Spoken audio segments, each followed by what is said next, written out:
Hello friends, hi, नमस्कार। Welcome to my YouTube channel let's do and learn.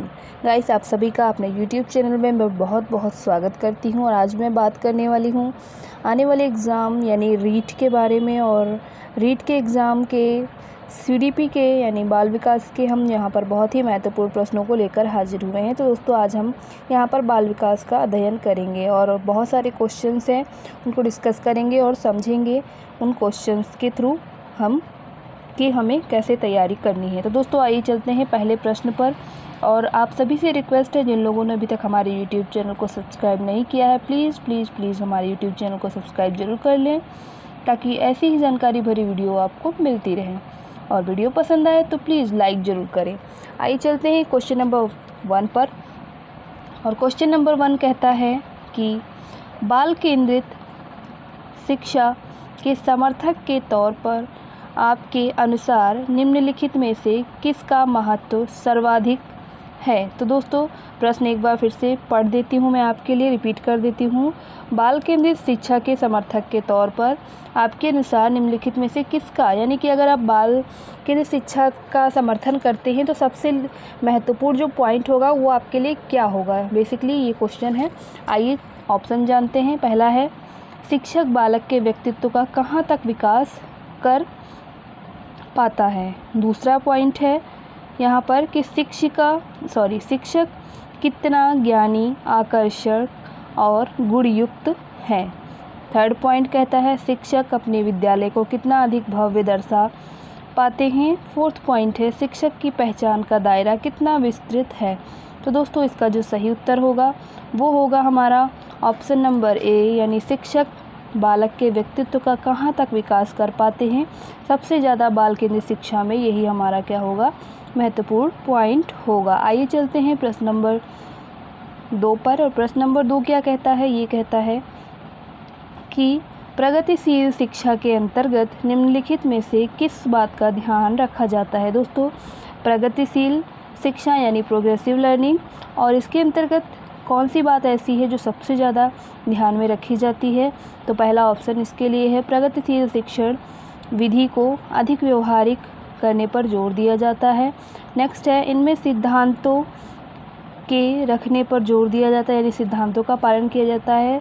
Third point कहता है, इनमें बालक की प्रगति के लिए सैद्धांतिक शिक्षा दी जाती है। फोर्थ पॉइंट कहता है, इनमें केवल बालक के नैतिक एवं सामाजिक विकास पर ही जोर दिया जाता है। तो दोस्तों, अगर प्रगतिशील शिक्षा की बात करें तो नाम से ही पता चलता है कि ये मोटिवेट यानी प्रमोट करने वाली जो शिक्षा है, तो उसमें हमारा जो महत्वपूर्ण पॉइंट होगा, जो ध्यान रखने वाली बात होगी, वो होगी ऑप्शन नंबर ए, प्रगतिशील शिक्षण विधि को अधिक व्यवहारिक करने पर यहाँ पर जोर दिया जाता है। दोस्तों, व्यवहारिक का मतलब कि ये जो प्रगतिशील शिक्षा है उसको हम बहुत ही जनरलाइज करने की बात यहाँ पर करते हैं। आइए चलते हैं प्रश्न नंबर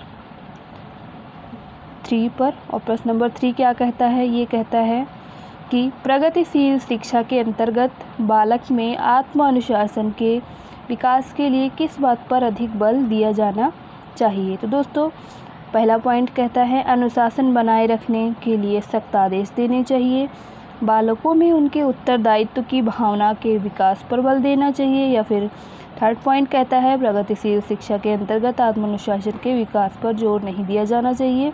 और लास्ट पॉइंट है यहाँ पर, आत्मानुशासन के लिए विभिन्न दृष्टांत द्वारा बालक को समझाने पर यहाँ पर बल देना चाहिए। तो दोस्तों, प्रगतिशील शिक्षा से भी ये क्वेश्चन लिया गया है, तो इसमें जो राइट आंसर होगा वो होगा ऑप्शन नंबर बी, यानी कि बालकों में उनके उत्तरदायित्व। जो दोस्तों ये पॉइंट है, ये बहुत ही महत्वपूर्ण पॉइंट है और सबसे ज़्यादा बल इसी पर यानी कि दिया जाएगा, ध्यान दिया जाएगा।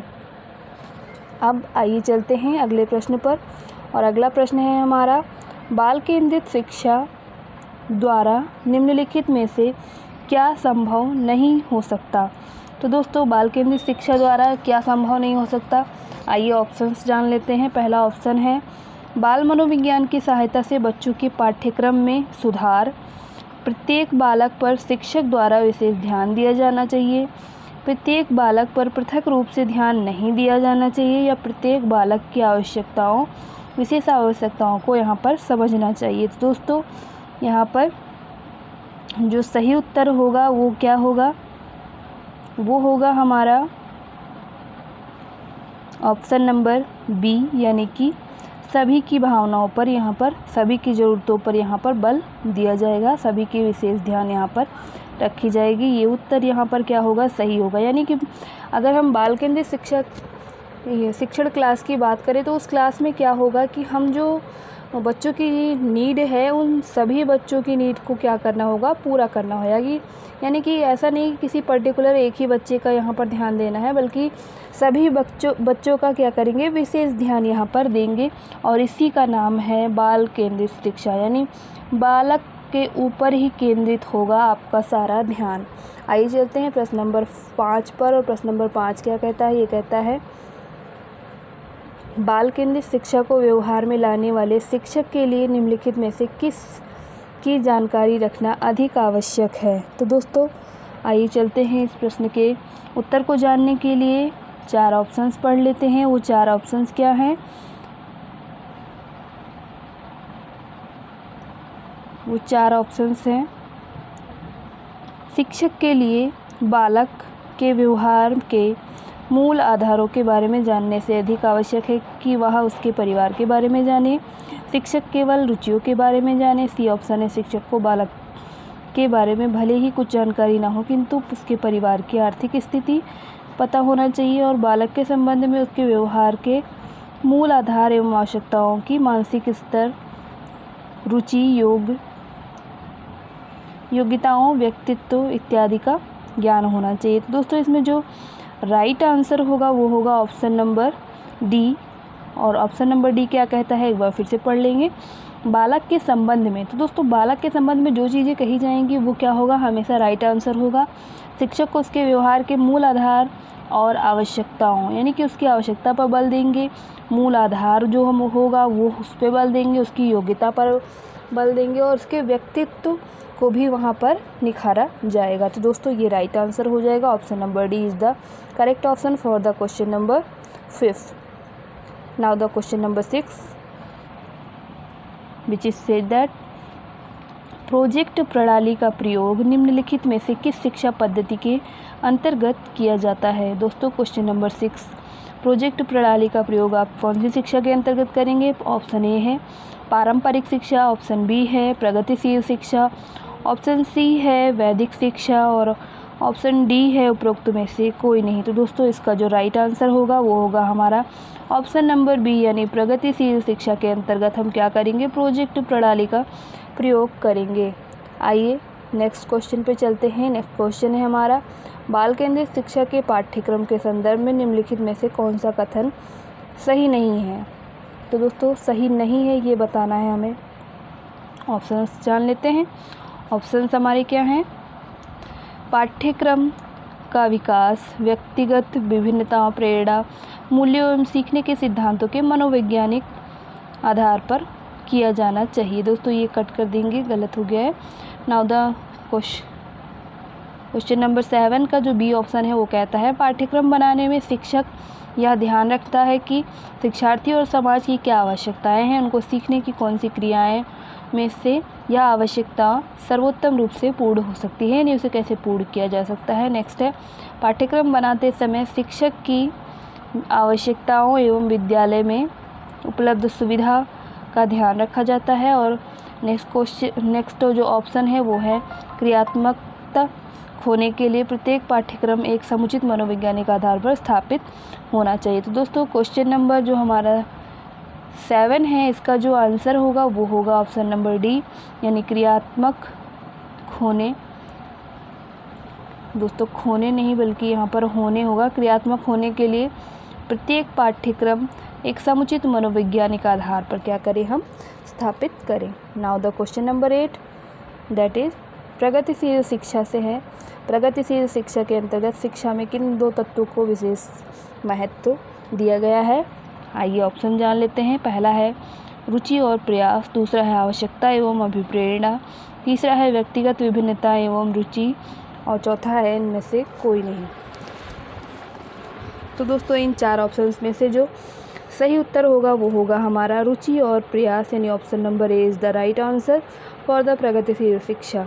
तो दोस्तों ये हमारा सही उत्तर होगा। अगर प्रगतिशील शिक्षा की बात करें या बाल केंद्रित शिक्षा की बात करें तो वहाँ पर बालक की रुचि का ध्यान बहुत ही ज़्यादा वहाँ पर रखा जाएगा, इसलिए यहाँ पर ऑप्शन नंबर ए यहाँ पर राइट आंसर हो जाएगा। उम्मीद करती हूँ आपको आज की ये क्लास अच्छी लग रही होगी। तो दोस्तों आइए चलते हैं क्वेश्चन नंबर नेक्स्ट पर, और नेक्स्ट क्वेश्चन कहता है शिक्षा का अधिकार अधिनियम 2009 के संदर्भ में कौन सा कथन सत्य है। तो दोस्तों कौन सा कथन सत्य है, ऑप्शन नंबर ए जानेंगे। 6 से 14 वर्ष के बच्चों सभी बच्चों को मुफ्त एवं अनिवार्य शिक्षा। बी ऑप्शन कहता है 12 वर्ष के सभी बच्चों को मुफ्त शिक्षा। और सी ऑप्शन कहता है 1 वर्ष से 14 वर्ष तक के आयु वर्ग के बच्चों को क्या करेंगे, मुफ्त और अनिवार्य शिक्षा देंगे, या फिर 1 वर्ष से 16 वर्ष तक के बच्चों को मुफ्त शिक्षा देंगे। तो आप सभी को ध्यान रखना है कि जो अनिवार्य शिक्षा, जो निःशुल्क और अनिवार्य शिक्षा है वो 6 से 14 वर्ष के बालकों के लिए है। दोस्तों नोट कर लेंगे, 6 से 14 वर्ष के बालक को निःशुल्क एवं अनिवार्य शिक्षा दी जाएगी। और ये किसके जरिए दी जाएगी, तो ये शिक्षा का अधिकार अधिनियम है 2009। तो दोस्तों इसको ज़रूर याद करिएगा क्योंकि कई बार ये क्वेश्चन पूछा जा चुका है एग्ज़ाम में। अब हम बात करते हैं क्वेश्चन नंबर 10 की, और क्वेश्चन नंबर 10 क्या कहता है, शिक्षक कैसी होनी चाहिए। दोस्तों शिक्षक नहीं बल्कि यहाँ पर होगा शिक्षा, और शिक्षा कैसी होनी चाहिए। तो दोस्तों पहला ऑप्शन है बाल केंद्रित, दूसरा है शिक्षक केंद्रित, तीसरा है अभिभावक केंद्रित और चौथा ऑप्शन है इनमें से कोई नहीं। तो दोस्तों इन 4 ऑप्शन में से जो सही उत्तर होगा, तो शिक्षा जो हमारी होनी चाहिए वो कैसी होनी चाहिए, तो दोस्तों ये बाल केंद्रित होनी चाहिए, यानी बालक की ज़रूरतों को पूरा करने वाली और उनको हेल्प करने वाली, उनके व्यक्तित्व को निखारने वाली, कुल मिला के यहाँ पर क्या होनी चाहिए, तो जो शिक्षा है वो चाइल्ड सेंटर्ड होनी चाहिए, यानी कि बाल केंद्रित होनी चाहिए। उम्मीद करती हूँ आपको आज की ये क्लास रीट की पसंद आई होगी, जिस पे आज हमने बात किया बाल केंद्रित शिक्षा और प्रगतिशील शिक्षा के बारे में। ऐसे ही टॉपिक वाइज मैं आपके लिए बहुत सारे क्वेश्चंस की सीरीज़ लेके आने वाली हूँ, और ऐसी वीडियो के लिए आप हमारे साथ बने रहिए। हमारे YouTube चैनल को सब्सक्राइब जरूर करिए। पसंद आए वीडियो तो प्लीज़ अपने व्हाट्सएप ग्रुप, इंस्टाग्राम ग्रुप या फेसबुक ग्रुप पर हमारी वीडियोज़ को ज़रूर शेयर करें और लाइक ज़रूर करें। Thank you for watching. Have a nice day.